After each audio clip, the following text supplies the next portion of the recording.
Welcome everybody to the Bridgepreneur channel, and in this video, damn, it's a lot of echo up in here. In this video, I'm gonna talk about how and why I apply for Amazon DSP. But firstly, before we get into the video, go down in the description below, get yourself some free stocks from Webull, First Trade, Robinhood, get some free crypto from Coinbase and all them other people. Go ahead and like, subscribe, comment. So now, first thing we're going to talk about is, what is an Amazon DSP? DSP is an acronym for Delivery Service Partner. And basically what these companies do is that they deliver the packages for Amazon themselves. So every time you get that little at your door, it's not Amazon, it's probably, I don't know, Water Bottle Logistics or something like that. They always have some ridiculous names. Now, the owners of these DSPs are what is known as independent contractors. And as an independent contractor, you can have employees. Now, why Amazon does this is that, well, Amazon is a really big company. They own literally something for every single industry. For example, for movies and things like that, to compete with Netflix, they have Prime Video. And then with that, there's a lot more. But I'm not going to get into that because that's not what the video is about. So with having other businesses like that, that makes Amazon a really big company. Now, if they delivered their own packages, then the FCC might have to break Amazon up into 3 different companies. They may just be neurotic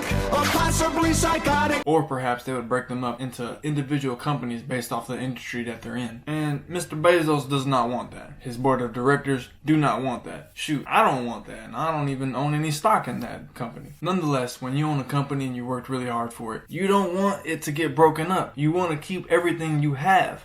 If Bridgepreneur became a big conglomerate, I wouldn't want the FCC to come ruin everything I worked for. I'd rather help other people start some businesses, pay them to deliver my packages. I get to keep my business. They have their own businesses. Everybody's happy. So now on to the reason on why I applied. Well, I applied because I want to own a company. In addition on why I did it, it seemed like a pretty good idea considering the fact that at the time I did apply, I did have the required net worth and the ability to pay the franchise fee. So hey, why would you not want to own a company that's going to pay you a profit of $200,000 per year? Now onto the requirements to apply. You need at least $30,000 of a liquid net worth. Liquid net worth is basically cash or something that you can liquidate easily, like stocks or even cryptocurrency. In addition to that, you would have to be able to pay an extra $10,000, which is the franchise fee, or what they call it is the operating fee. On top of that, as far as the credit score goes, I'm not sure exactly what you need to be eligible. However, at the time, I did have a credit score of about 750 around there. Cap. So the 3 things you really need is the $10,000 to be able to pay the operating fee, $30,000 in liquid asset, because if you're going to start any type of franchise, you're going to need liquid assets to, one, pay your bills before you get paid, because when you run a business, you're the last one that gets paid. And then you're going to need a credit score, most likely over 700, because they don't want anybody with a 400 credit score coming up in here thinking they're going to run a business for you. Not going to happen. Now that's about it for as financials go. The next thing is going to be the application process. They're going to ask you a series of questions, and this is where you would provide the information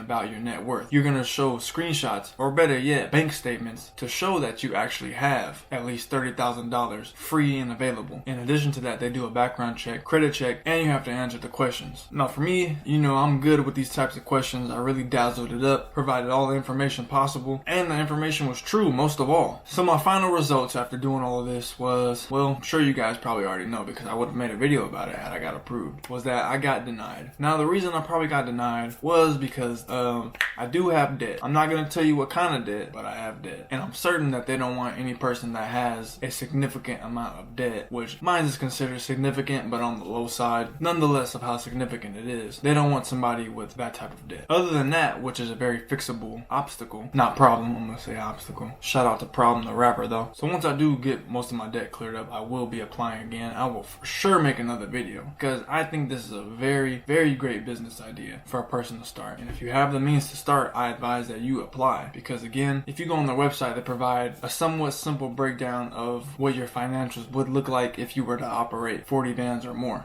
Now if you check on their website, the annual revenue between 1 million and 4.5 million, which means that technically you'll be a millionaire. However, the annual profit for somebody is between $75,000 and $300,000. Now that's a wide gap for profit. They say that because everybody runs their business differently. Some of the operators, or aka owners, actually run the business themselves. Now they will be putting more time into their business, thus by receiving more money. But some people like it to be more passive and to pursue other things, as well as have this. So they would take the $75K and rather just pay a bunch of managers and their employees a better wage to run the business for them. Imagine getting paid $75,000 a year and you only showed up 20 times times in the whole year, and he only stayed for like an hour. Imagine doing that and then having other businesses that are doing the same thing for you. Now, if I were to talk personally, I think people have a lot of negative outlook on this type of business because of the profit to revenue ratio. If you had the exact revenue of 1 million, but your profit as an owner was only 75,000, that's only 7.5% of a profit for you in a whole year. That's not entirely good. However, I have worked for one of these before, and I have to say how it's set up. If you're earning 7.5% of profit back being an owner, all while not having to put as much time into it, then I would say that it is pretty lucrative. But if you were earning a revenue of 4.5 million and only getting 75,000 back,